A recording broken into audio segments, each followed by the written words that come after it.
The Poison Honey Podcast. Yes. I mean, even just the name of it. How did you come up with this name? Well, I was standing on a balcony with my friend Nadia Again. Yes. and we were just having deep conversations just about life and society and these types of things. And I said, why don't we do a podcast? And the name Poison Honey just popped in my head. And I was like, Poison Honey Podcast. And I said something about, we're talking about the bittersweet of life. And mind you, I had no idea that poison is actually mostly bitter at that point when I said that. Later, when I researched, I said, oh, I was right. It is actually bitter. So if it's poison honey and we're talking about the bittersweets of life, it makes sense. So that's how it was born. Wow, cool. And then Nadia came with the logo idea. I made it in the end, but she had the idea of there's this very famous photography piece. Don't ask me which photographer, but it's a woman and there's a bee on the lip. And the lips are like a bit open like this, and she was like this, and I was like, okay. So I drew the lips and I put the bee there, and then we put a little bit of honey like dripping from the lips, and that's how Poison Honey was born. Great. Whose idea was it that you should make a podcast? That was my idea. Which one of you? Oh, like that. Because I understand that sometimes you have two, not personalities, but as we all have, right? Like the more courageous one, and the more the things that we should stick to the plan and what's normal, and then we have the other one that just want to be creative and do our thing, right? So who actually came up with the idea that you should do a podcast? I think the more courageous one. Definitely, because she was needed to set it forth. It was definitely that drive that set it forth, because the planning didn't go through each time with Nadia, because she life happened, and it didn't go through. And then I think I already finished the book.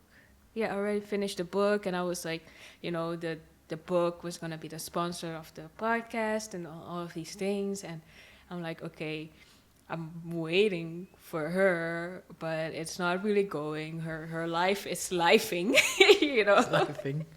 And all due respect, I want to continue. So in that point, I decided to just go solo and interview people, invite people to come and talk to me. As opposed to just me and my friend talk. I mean, we were going to invite people either way. Now it was just me and those people coming in. And yeah. And what is there one of the person that's been on your show that now pops to mind with some kind of thing that they said, or just the character, or maybe the whole feeling of doing the interview with the person? The most challenging interview for me was the autism one, because I wasn't prepared mentally for how different his way of the train of thought would be. And that is something that I do when I'm talking to someone or interviewing them, that I kind of can go into their train of thought too. I think that's why I'm a lot of times I hear that I'm good at explaining things to people, because sometimes I listen to the person and I try to explain it in the way that I think they think.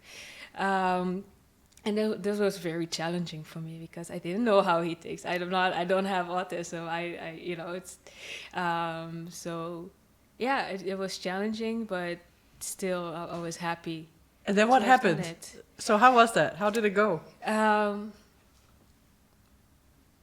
I would try to understand him while he was talking, and then and because I wasn't really understanding his train of thought, I asked him to please, you explain to me your train of thought because I'm clearly not getting anywhere with this. And it was like, sure, I guess I can do that for you. And then I thought that was both hilarious and terrifying because I thought, I don't want to offend him either or anything like this.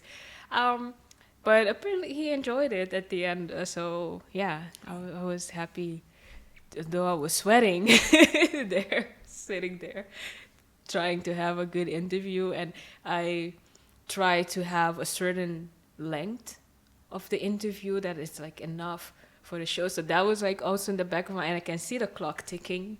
And I'm like, do I have enough? I need to ask more. But you didn't know what to ask? No, I didn't know what to ask. So I was like, maybe I should redo the episode with him. But then, I noticed that really redoing the same episode doesn't come out. And it doesn't go anywhere. It's even worse. It's also just supposed to be like it is, right? Yeah. So. And what is your podcast about? It's the Boys and I podcast, speaking about the bitter truths of life, with a dash of humor. I'm talking, there's different topics, but what I notice is that, I can set that one topic, but we end up talking about just life. And I've done, the first one was childhood trauma.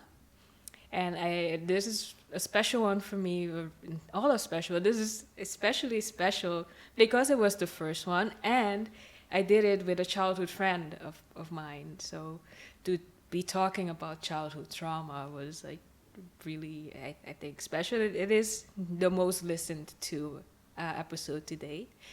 But yeah, childhood trauma. I talked about to someone that has cancer. I talked to a depression specialist, or anti-depression specialist she was, which I didn't know existed until I spoke to her. Just life, different things that people are going through, things we encounter like this. And now I'm at season 2, and I went more into identity, body image. There's one on adulting that's coming out, and then I challenged myself to do solo episodes. So I'm gonna do one on self-care by myself, and I'm also gonna do one on sexuality and gender. So it's just different aspects of life, and I think also topics that are kind of trending, or that trending, coming up a lot in our current day society, and to talk to someone that is either going through that, or questioning their identity, or researching about their identity. The identity one I did with an artist from Aruba, and I really wanted to do it with him because we're from the Dutch islands, and we're encountering similar things when questioning our identity. So yeah, it's kind of, I don't know if I gave you one single answer to what is the podcast about, but just life and things that we encounter in life, and that things that happen to us, or things that we're questioning about life. And yeah, what would be a topic that would be a challenge for you? Exciting challenge, yeah? Exciting challenge.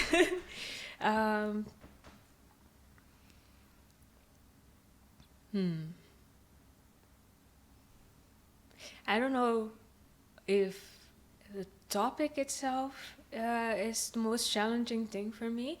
I find it more challenging, I noticed, to do a solo episode. So what would be the most challenging episode to do solo? I think sexuality.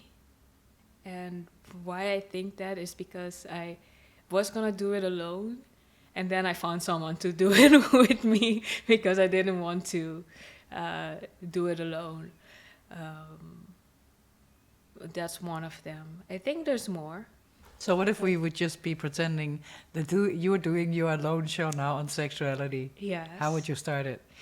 Okay, what I had in mind was to just tell my own story with sexuality, and that would start with that in my childhood or when I was younger, pre-puberty, me um, did not know per se about the heterosexuality of it all, like that you have to be heterosexual, at least in my culture, and I think in a lot of other cultures. I just liked people.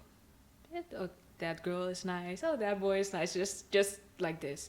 And when I reached high school, um, it became very clear that I was expected to like boys and only boys, and it was just not done and very taboo if you swayed outside of that. And from there, I wanted to tell about friendships that have ended because of this. But there was other reasons as well, but this was one of the issues that when I reached a certain age, I thought I do like girls as well, and also after not having the greatest time with guys, and also my own traumas intertwined with that. I was like, I do also like girls, so I want to explore this part of myself. And that person that was supposed to be like my best friend, and I hoped would have just supported me regardless, made it a point that I had to choose. Are you now, what is it now? Are you bi? Are you a lesbian? Or I had to name it, and I didn't want to name it. I still, is something that for me, I don't have to name it. It is what it is kind of thing. And she kind of like forced me to choose. And I was like, okay, fine. I personally don't care, but if you want to call me a lesbian, then call me a lesbian. And then her reaction was, but you didn't even try it with men. And I was like, what is it even about now? Because you forced me to choose. I told you, well, if this label, if this is okay, like just call me that. And now you're trying to, you're not, what you're saying to me is you're not expecting my experience, you're not taking my experience seriously. So and then I ended this friendship, and I continued, and I did my exploring of that part of myself. And then after I also went to therapy for my traumas, and now I'm back at a spot where I just like people. So I'm back at that little girl that just likes people. And essentially it's not really about a person's gender for me, but it's about the person, the character that is like I fall in love with their character, who they are, and these things. So yeah. And what kind of characters do you fall in love with? More free-spirited. I think in the past, especially people that were more vocal, than because I admire that in a sense in them, because I wasn't. And I still admire that, but it's not. I don't have them on as much of a pedestal as I used to, just because they're more vocal than me. Vocal, you mean that people are good talkers, or vocal? Vocal, that they speak up, that they're okay. not afraid to talk. And what I've discovered is it's not always a good thing, because some people get blah, blah, blah, blah, blah, blah, blah. They say a lot of bullshit. They say a lot of bullshit, yes, exactly. And so, yeah, that's been a discovery. And I think more than like character and these traits is the type of energy that someone has that kind of attracts me to them as well. So, yeah.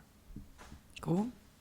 that has, in short, been my journey with sexuality. And are you in a relationship now? No, but I have a date later. I guess it's a date. I don't know. Cool. Yeah. Sweet. No, I've decided that I don't want to date just to date. I want to build with someone, and I hate the whole having to the hookup culture that is going on now. I mean, to each his own, but it's not for me. Like, I need someone that, okay, we're gonna build together and hopefully grow old together, kind of thing, and that'll be it, because I'm busy with so much other things. I have my own projects. I don't need to have need another project. people as projects as Yeah, well. Yeah. I don't have the time for it or the energy. And what kind of person? What are the characteristics or the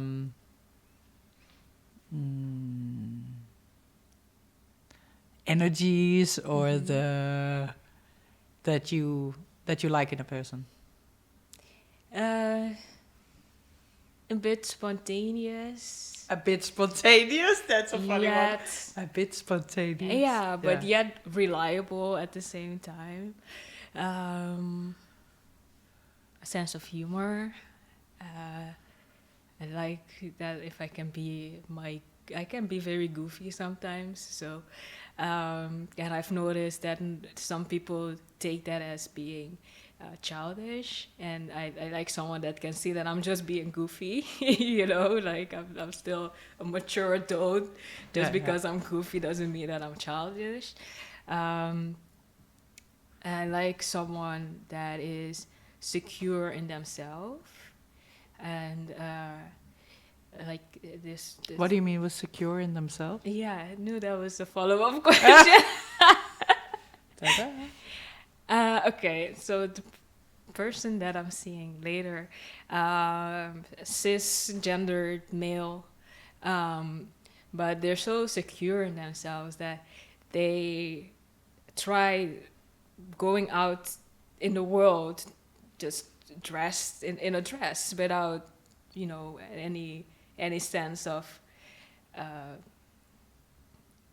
that they were questioning, and it just out of curiosity, but they were so secure in themselves and who they are that they said, well, I just want to try this out, and they were like, yeah, it is what it is, and yeah, I like that. So it's a man Yeah, who also dresses like a woman sometimes, because that's just they what he wants tried to- it out. Yeah. And you call them they. That's also interesting. Well, You call the person they. yeah, because Oh yeah, because we it's were not. talking in a third person. Oh yeah. And It does make it easier, right? Yeah. To talk about. Also, I have this character that came up called Ella, who Yeah. wants to be like,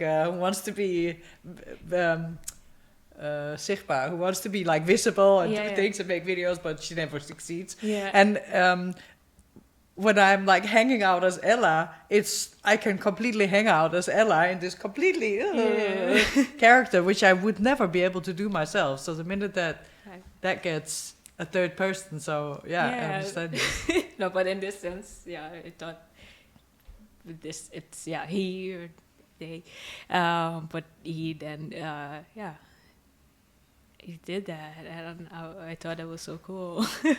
Yeah.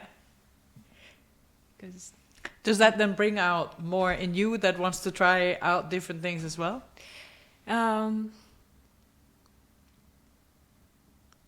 I think it just creates more of a secure environment. That if I do want to try something, I may not know right now what I want to try. But if I do want to try something, I know that person will be like, yeah, sure, Do your thing. do your thing, yeah. Yeah. Because they also have kind of like maybe a sense of experimental vibe about them. And What should people know about your podcast? My podcast for me is in itself an extension of my art and what I want to do, which is connecting people and looking for more